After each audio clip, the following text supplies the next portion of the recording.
Well, thank you all for having me in. I know it's been a while since you all have gotten an update from the County Climate Action Program.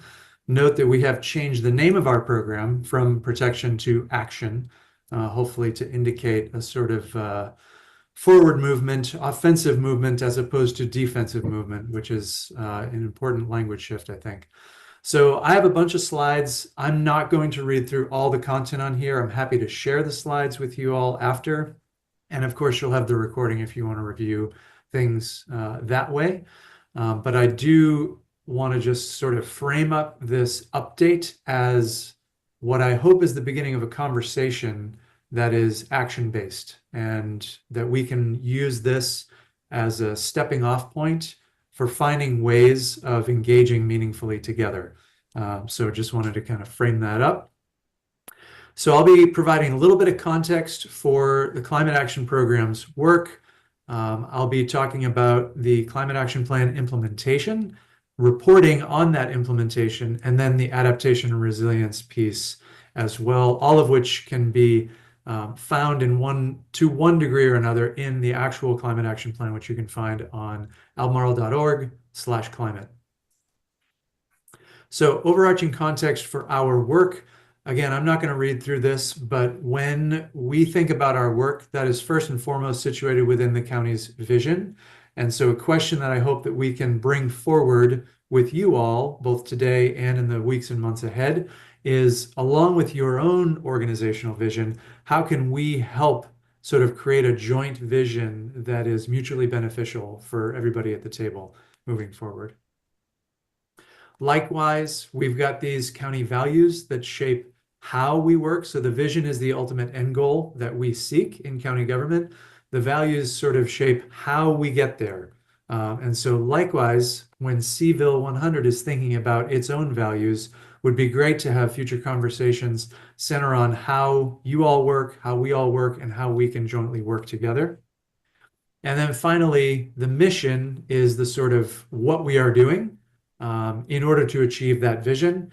And it would be great to keep this in mind and sort of join hands with your own vision as a way of beneficially partnering in this work moving forward. But I just wanted to frame that up because you'll find language in here that shapes how the county's climate action program must be thinking about our work. So that's really important to just frame up. Other core documents that we reference, of course, as a Dillon Rule state, we think about state code and the limits on local government action. We think about the current county code and ordinances, both in terms of things that shape the environment and also potential opportunities, right? So as you, our community, are thinking about big impact items, some of those come back to how the rules of the game work in this community. And so I would invite you all to make sure you're familiar with county code and ordinances and where there might be an opportunity to do something there. Obviously, many of you are aware with the AC 44 comprehensive plan revision that's underway right now. 2015 is still in force in the county. And so it's currently shaping how we think about things. But as I'll come back to briefly, we are also helping to shape the AC 44 process in a very meaningful way. And then finally, when you review the strategic plan for the county, you will see climate all over the place if you're looking for it. In most of the goals within the strategic plan, you'll find an area where there is a climate component. And so it's important to keep that in mind as well as you all are doing your advocacy or thinking about ways that change can happen in our community. There's a lot of supporting documentation that lends itself to investing in climate action in our community. Last piece of context, just for everybody to get on the same page, the Board of Supervisors set emissions targets back in just about a little over 5 years ago today. And those two targets are to get 45% below our emissions as they were reported in 2008 by 2030. And then by 2050, get to net zero. And as you all are probably aware, that is a combination of getting our emissions reductions down as low as we can and making up the difference for sequestration and carbon removals. So we'll touch on some of this a little bit later on. So the biggest part, the fundamental part of our program is the implementation of the cap. There are several components laid out in the implementation portion of the Climate Action Plan. You can see those here. We needed to establish SMART goals. So turn those big board targets of 45% by 2030 and net zero by 2050 into things that are specific, measurable, time-bound, et cetera.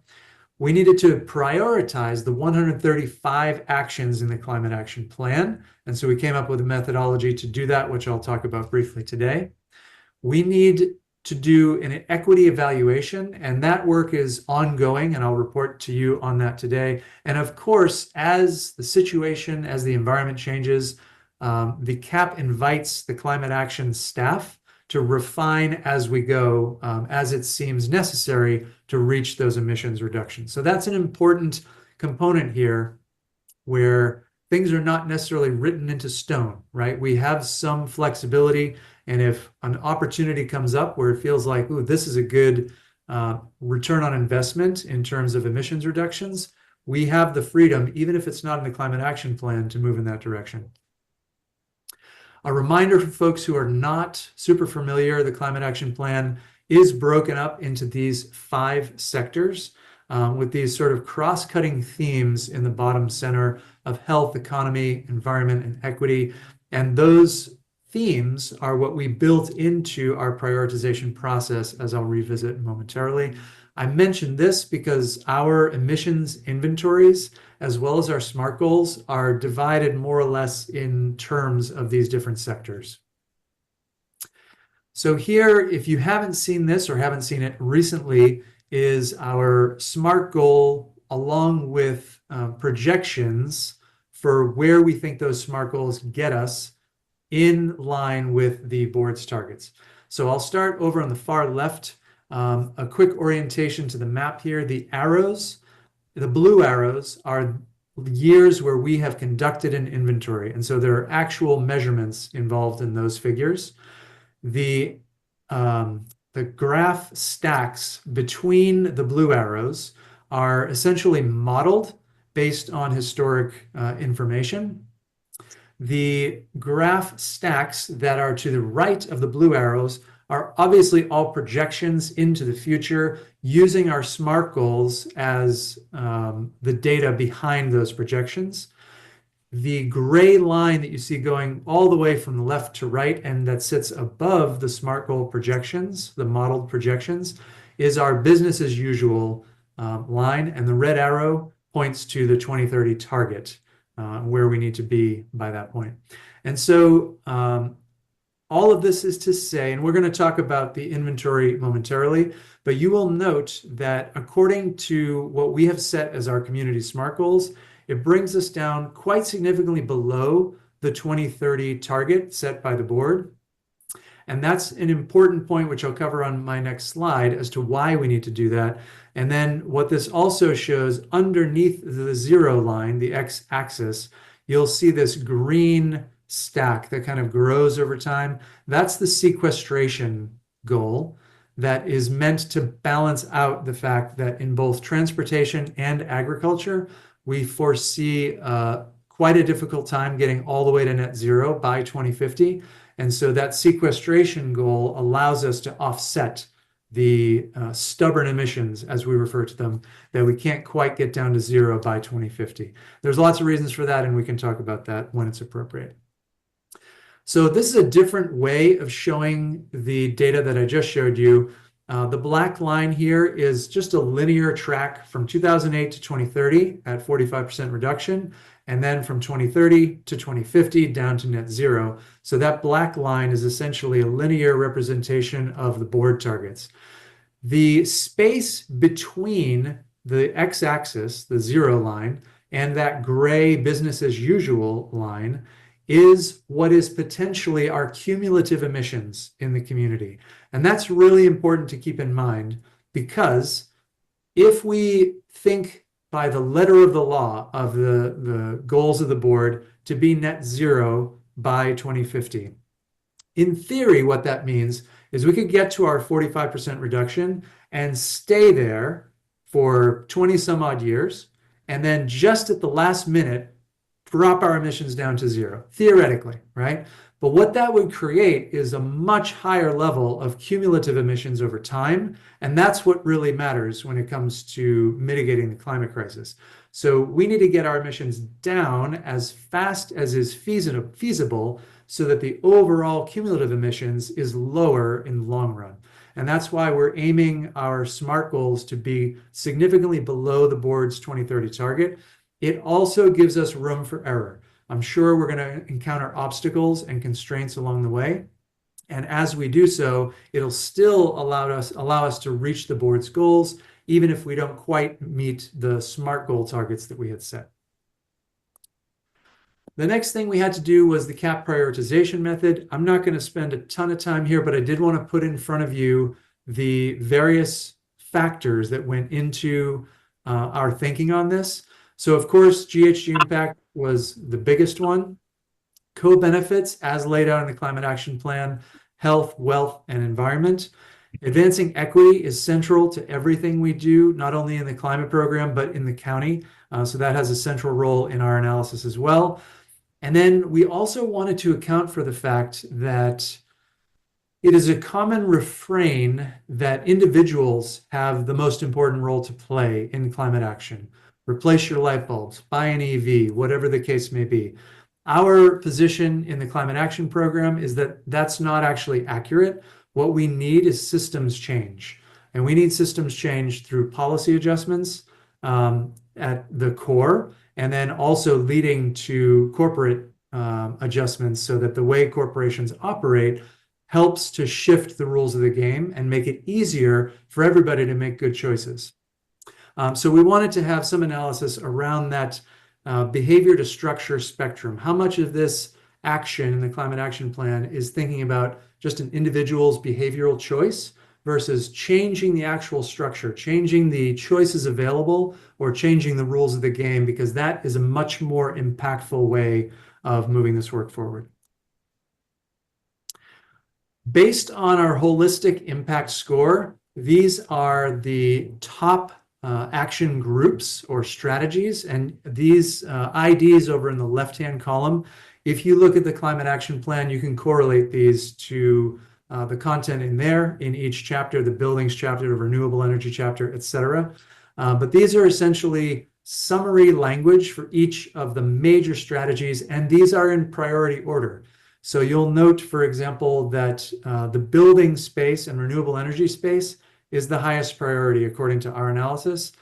The sustainable materials management, the blue S3, has made an appearance in the top groups, but it's in the middle of the pack, and it's the only one, mainly because waste right now accounts for a very small percentage of our emissions in the community. So again, we can come back to these as well. You'll also see some example projects that we have been involved with in the far right-hand column that help to address some of the things in the central column.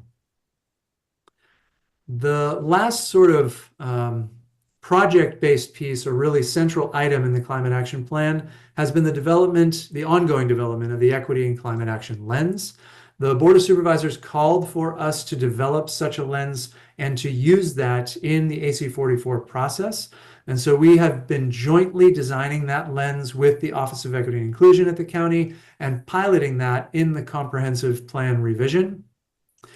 We are currently in the process of refining the tool so that equity and climate action can be baked into the cake, so to speak, of all departments' work, program level and project level. So this is really important to kind of shift how the county does business with an eye on climate action at every step of the way.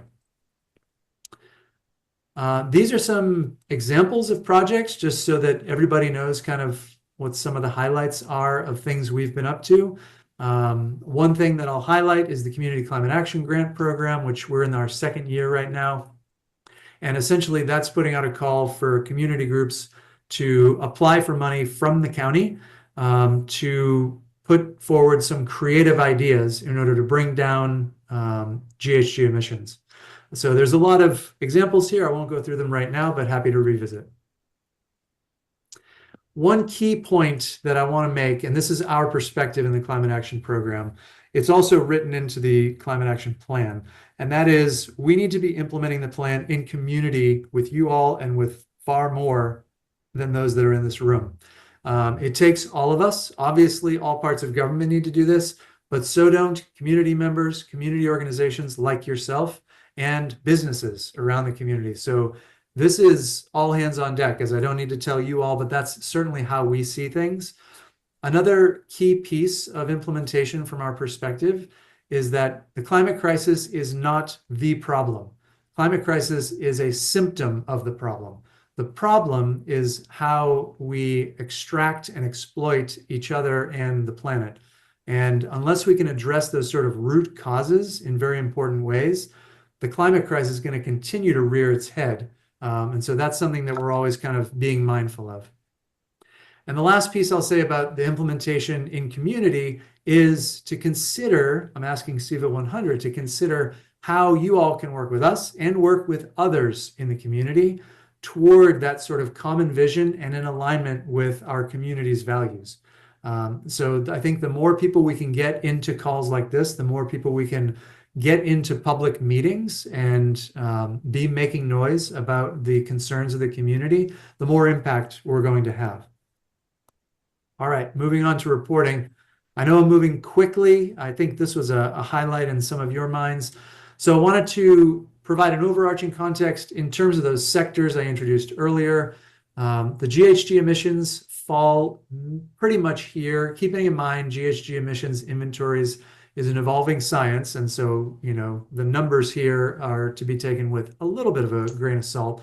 But essentially, transportation in our community, as it is in many communities, has the biggest bulk of our emissions, and waste has sort of the smallest chunk. So this helps to shape the way that we think about our work.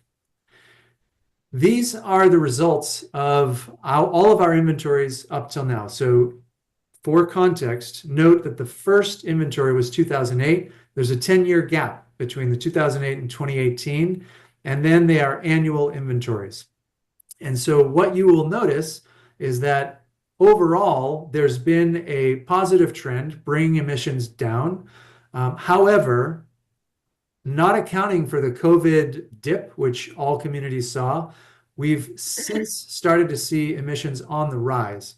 And so even in 2020, that's the only year where we were sort of ahead of the curve in terms of meeting the board's targets in a linear sense, staying below that target line that I showed you earlier. All other years have been sort of above that line. And according to the last two inventories we have, the community has been moving in slightly the wrong direction. Now, what I will say in case this question comes up, we do not have inventories for 2023, 2024, because we rely in part on federal data sources. And so just like the EPA is always 2 years behind on their inventories, we are always going to be 2 years behind on ours. So this is not to say that there isn't necessarily a different trend in 2023, 2024. It's just to say that based on what we know, we as a community have not done enough to stay on target to meet our 2030 goals. One piece of context to keep in mind, we have a lot of trees in our community. And in terms of our inventory, we do not count all the trees in our community. We only account for sequestration that is happening because those trees are protected in some way. It is possible, because the vast majority of trees are on privately held land, that any and all of those trees could disappear tomorrow. And so we need to make sure if we're going to be counting the sequestration of our vegetation in the community, then we need to make sure those things are actually protected so that we can count on those things for years to come. Something that I'll share here, which I think is an important point to keep in mind, and again, getting back to this implementation together in community. When we first did the 2018 inventory, government emissions accounted for 5%. That's operations like fleet management, government buildings, that sort of thing. We're now down to 1% in 2022, which means the bulk of the effort, 99%, is community-based. The county has been doing its part to try to set the example and be the model for some of the things that can happen with community organizations across the board. But it is really important for the community to know that it is outside of government where the work needs to happen. We look forward to being a partner with you all and anybody else who wants to be a part of that work and be creative in that work and push for resources in that work. But that's where we really need to focus for the time being. Real quick, we do have climate adaptation resilience planning going on. I'm sure you've gotten a lot of briefings in the past about the vulnerabilities and risk assessment, so I left a lot of that content out, figuring that most folks are already familiar with that. But again, you can find that on our website if you'd like to. The adaptation resilience planning assumes that some of the impacts from climate change are already baked in to our future. So we are not going to be able to keep emissions down to the level where we avoid feeling those major impacts. That is not to say that we just kind of throw in the towel and say, oh, I guess it's adaptation now. We still think that mitigation is the central strategy. It is resilience strategy number one. And so that is going to remain our focus as a program. Adaptation just allows us to be resilient as those increased hazards start to come toward us increasingly, as we've recently experienced. So Resilient Together is the main way that we're building this in community with Charlottesville and the University of Virginia. The main point I wanted to get to here was how we think about adaptation. A lot of times when people think resilience, they use this analogy of bouncing back from a difficult time, from a hazard. And so we like to think of it more in terms of bouncing forward through investments in adaptation. So the example on the left would be an organization or a community that is less resilient. They're going along, they are hit by a hazard like a major storm, a flooding event, a fire, whatever it is, and that creates an impact. That's that red dip. There is a response to that hazard, and that response leads to recovery and a new status quo, which unfortunately for a non-resilient or less resilient community is including some sort of permanent loss. Things are not as good as they were before the hazard. When we think about adaptation, we move to the right graph, and these are the investments to build resilience. So that's what we're really pointing at when we're thinking about adaptation. What can we do today so that whatever we get hit with in the future, we'll be able to not only bounce back to where we were, but hopefully create a better community from having gone through that experience together as a community. So that's how we're thinking about the resilience work. This gives you an overarching sort of timeline. We are currently in more or less in phase 3. Phase 3 is sort of on hold as we get our climate resilience cohort, which I'll talk about in a moment, caught up to the first 2 phases that the community has already gone through. And that work is really important because many communities have been left out of the government planning processes for decades, I would say centuries. And we need to change the relationship between government and those communities if we're going to have equity-centered planning. So we applied for and won $460,000 from EPA to form this climate resilience cohort. And it allows us to engage some of those communities that have been left out of government and community planning forever to be central to this process and to put equity at the center of our resilience planning. So that's a really important project, and we're going to be kicking that off with those folks in about a week and a half. Last thing I'll say, this is an inflection point for the program. Some of you may be aware of this already. Gabe Daly, the current program manager, is leaving the program, and the hiring process is already underway for his replacement. Regardless of who that replacement is, there's going to be a mix of continued implementation of what we've already got cooking, as well as leaving some room for that program manager to make some strategic shifts as he, she, they feel necessary. Regardless of what that looks like when the dust settles, the program will look forward to collaborating with you all and the rest of the community to achieve our community emissions goals, as well as the adaptation and resilience building. So I know that went on. Hopefully that's not too long, and I'm happy to take any brief questions. But I wanted to make sure this was comprehensive since it's been a while. Thanks all.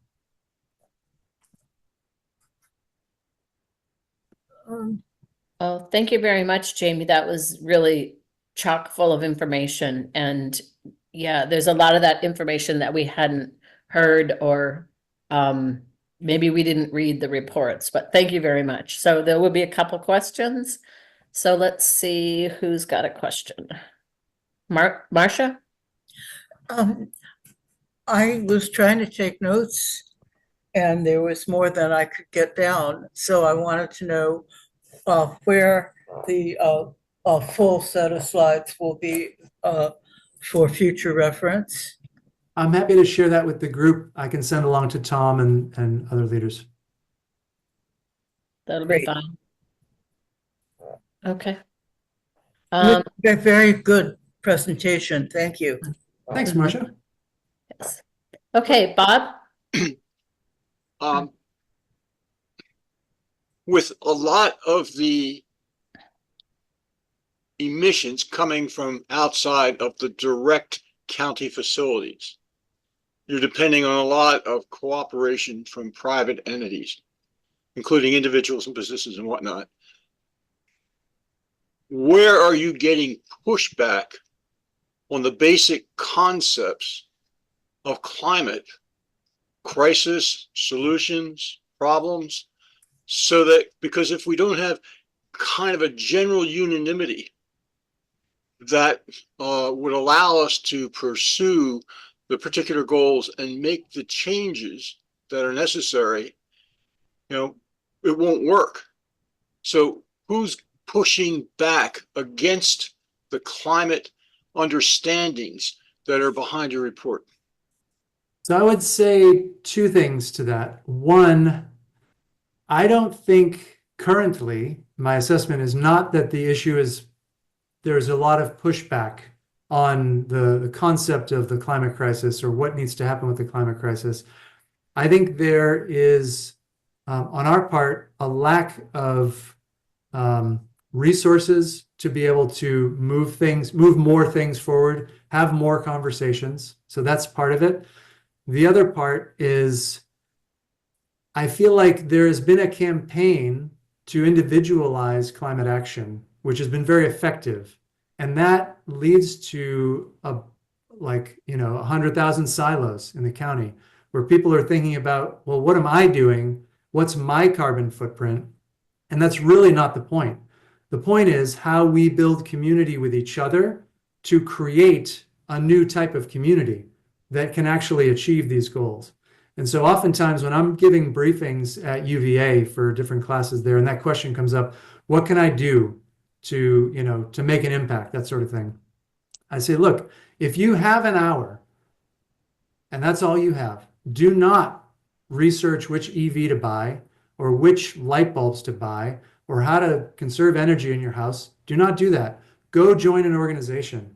Go make noise in your community, because it is the noise making that is going to mobilize people. And we already have a really smart, engaged community, right? Folks are out there in the wings, but they've been told that they just need to figure it out for themselves.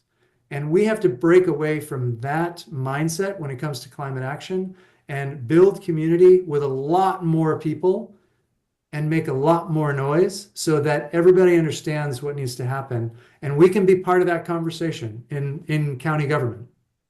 But until there's more sort of like mobilization around this, it's hard to get the momentum that we need. The Asheville, North Carolina is a horrid example of the effects of climate pushed flooding. Are there communities in Albemarle County that are at risk for a similar flooding event if some hurricane remnants happen to stall over them and dump unbelievable amounts of rain? There are, and I think those communities felt it during this last round of storms. And I think it's important to come at this from a variety of angles. So one, for some people, the fear of what could happen with a big storm like that is the motivation they need to engage and to build community with others. For others, it is a more positive spin about how we build a new type of community together, right? And that's part of what Resilient Together's process is trying to get at.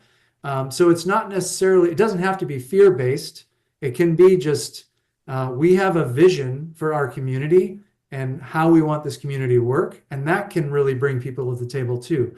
And so it's important to know that there are different ways of engaging folks to bring them to the table. Thanks, Bob. Peter.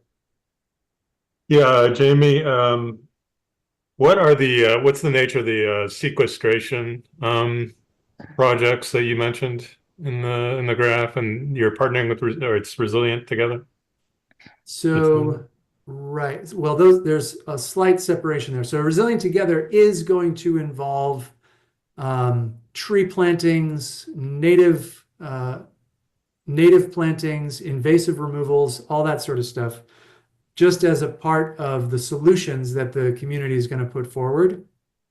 In terms of sequestration that we are planning to count in our inventory, that is vegetation that is somehow protected. It doesn't have to be trees. It can be grasslands, but somehow it's protected, usually in the form of a conservation easement, but there can be other ways of protecting that as well.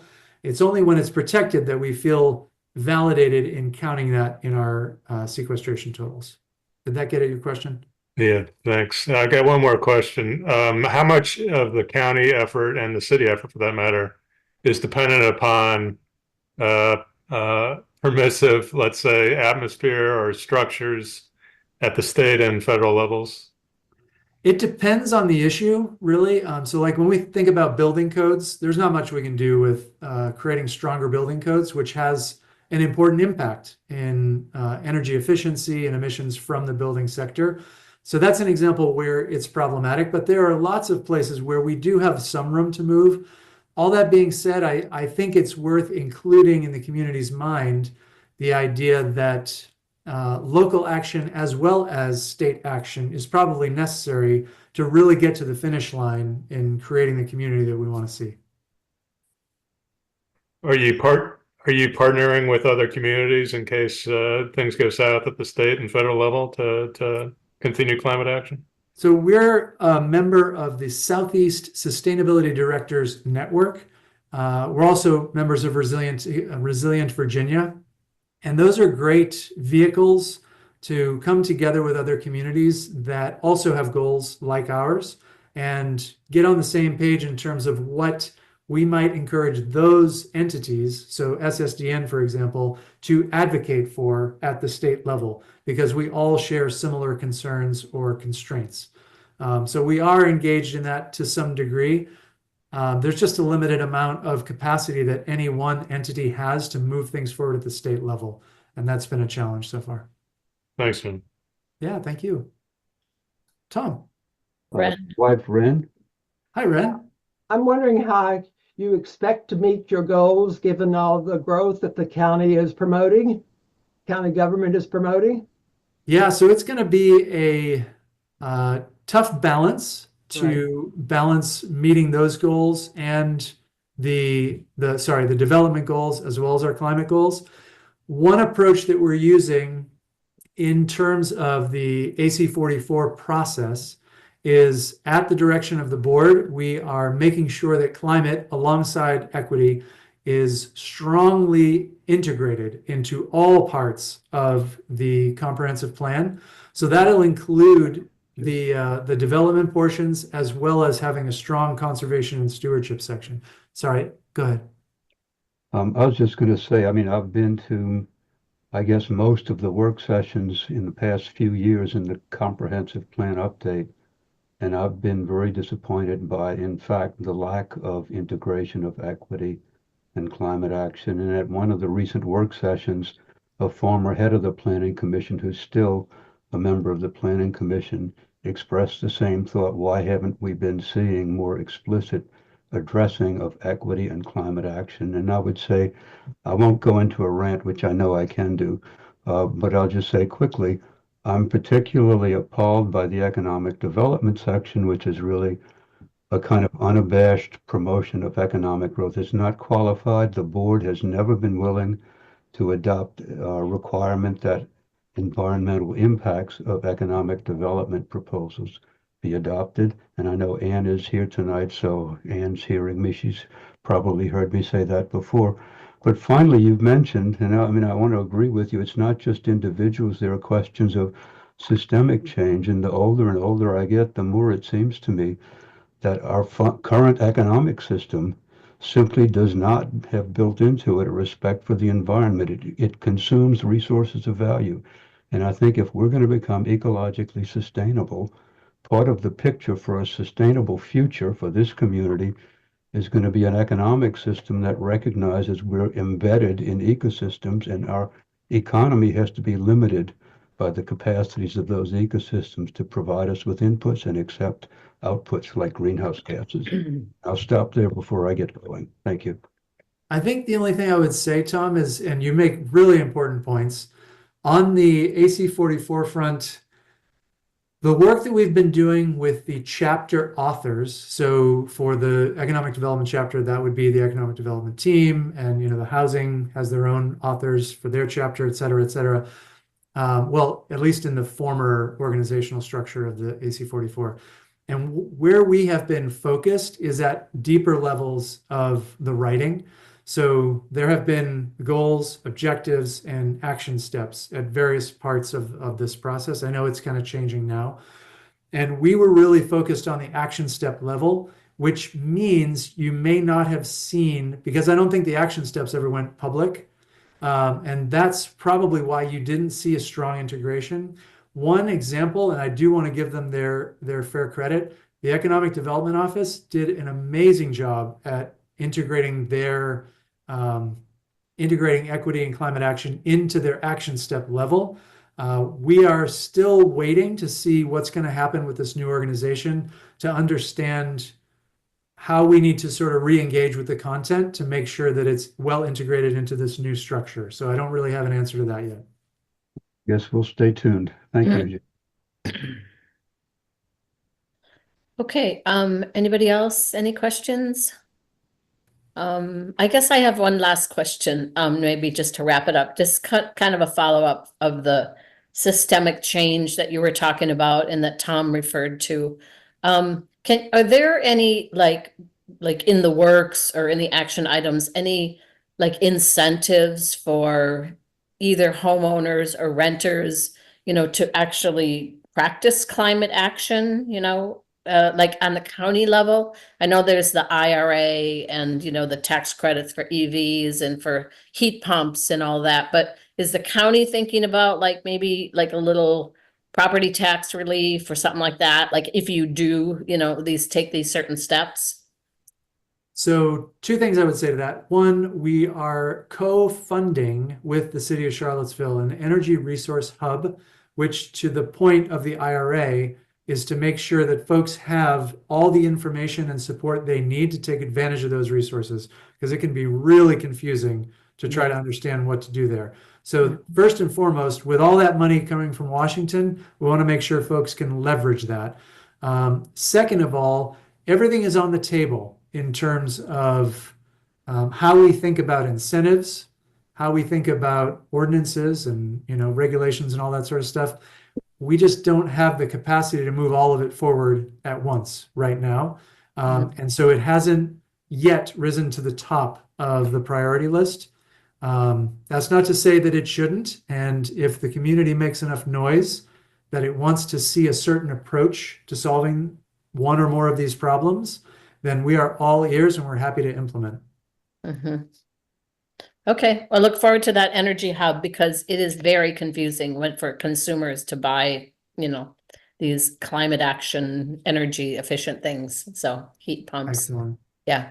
Okay. Well, thank you very much for your time and coming and sharing that information. And you send the PowerPoints to Tom and we'll post those along with the notes that we put out each month. And thank you very much. And Thank you all for your time and your great questions, Max. I apologize for taking up so much time.